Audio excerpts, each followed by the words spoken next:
Rangpur medical college আমাদের উত্তরবঙ্গে রংপুর বিভাগের সবচেয়ে বড় মেডিকেল কলেজ হাসপাতাল।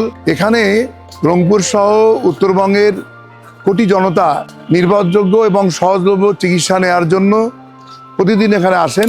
অনেক দূর দূরান্ত থেকে মানুষ আসে এই মেডিকেল কলেজে যেন তারা সুন্দর পরিবেশে চিকিৎসা লাভ করতে পারে।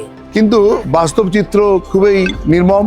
এখানে সময় মতো ডাক্তার পাওয়া একটা বিরাট সৌভাগ্যের ব্যাপার, আর ওষুধ পাওয়াও একটা বিরাট স্বপ্নের ব্যাপার। রোগীদের বেড পাওয়াটা সোনার হরিণের মতো।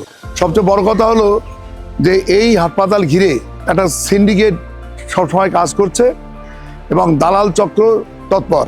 তাদের কাছে রোগীরা অসহায়। দালাল চক্রের বাইরে কোনো কাজ করা সম্ভব হয় না। প্রয়োজনীয় ওষুধও পাওয়া যায় না, প্রয়োজনীয় সেবাও পাওয়া যায় না। আর আপনারা দেখছেন যে পরিবেশ কত নোংরা, একেবারে যত্রতত্র নোংরা পড়ে থাকে, আবর্জনা পড়ে থাকে। এটা কোনো একটা স্বাস্থ্যসম্মত একটা প্রতিষ্ঠানের পরিবেশ হতে পারে না, মেডিকেলের পরিবেশ হতে পারে না।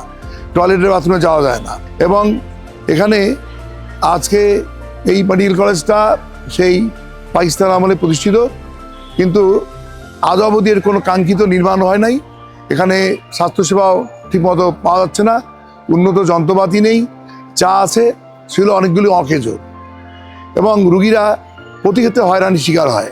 এই সব দুরবস্থা দূর করার জন্য আশু পদক্ষেপ প্রয়োজন, শক্ত নেতৃত্ব প্রয়োজন, এবং সবচেয়ে বড় কথা দালালদের দৌরত্ব দূর করার জন্য এবং রোগীদের এই জীবন মরণ নিয়ে ছিনিমিনি খেলার জন্য সুযোগ আর কাউকে দেওয়া যায় না। এটার অবসান হওয়া দরকার বলে আমরা মনে করি। মানুষের বুকে দাঁড়ি পাল্লা খুলে দাও হৃদয়ে জানলা, জিতবে এবার দাঁড়ি পাল্লা।